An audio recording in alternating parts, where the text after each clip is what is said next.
হাই বন্ধু বান্ধৱীসকল, আজি আমি এটা ৰেচিপি দেখুৱাম পেৰা কেনেকৈ বনাই গাখীৰৰ পৰা। নিজৰা চহৰীয়াই বনাব।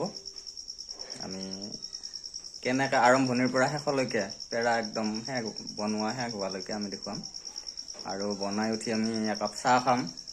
আপোনালোকে শেষলৈ চাই থাকিব। ঠিক আছে বন্ধু বান্ধৱীসকল, এতিয়া আমি চাওঁ আহক কেনেকৈ পেৰা বনায়।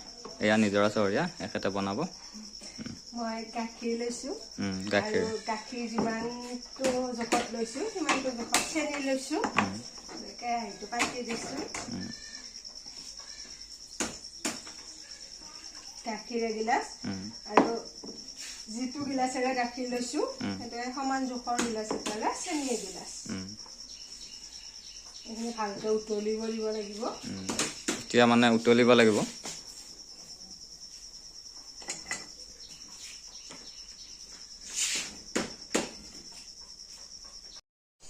এতিয়া গাখীৰ উতলিব ধৰিছে। গাখীৰটো উতলিব ধৰিছে। 15 মিনিটমান মিডিয়াম ফ্লেমত উতলিব দিব লাগিব। তাৰপিছত ঠাণ্ডা হ'বলৈ নমাই থ'ব লাগিব অলপ টাইম। ঠাণ্ডা হোৱাৰ পাছত হাতেৰে চুব পৰা হ'লে নাৰিকলৰ লাড়ু যেনেকৈ বনায় সেনেকৈ পেৰা আকৃতিত বনালে হ'ব আৰু। ঠিকে আছে বাৰু, আপোনালোকে চাই থাকিব শেষলৈকে। পেৰা আৰু কিছু টাইম পিছতে পেৰা হৈ যাব, চাই থাকিব। গাখীৰটো যেতিয়া উতলি ওপৰলৈ নহোৱা হ'ব তেতিয়া নুমাব পাৰি। এতিয়া পাৰি আৰু 1 মিনিট 2 মিনিটমান গাখীৰটো নুমাই থ'লে ঠাণ্ডা হ'লে বনাব পৰা হ'ব আৰু। ওচৰতে অলপ এনেকুৱা হ'ব লাগে।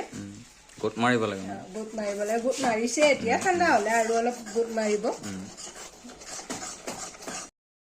এয়া পেৰা বনাই আছে, অলৰেডি পেৰা বনোৱা হৈ গ'ল। এতিয়া শেষৰটো পেৰা আমি দেখুৱাম কেনেকৈ বনায়।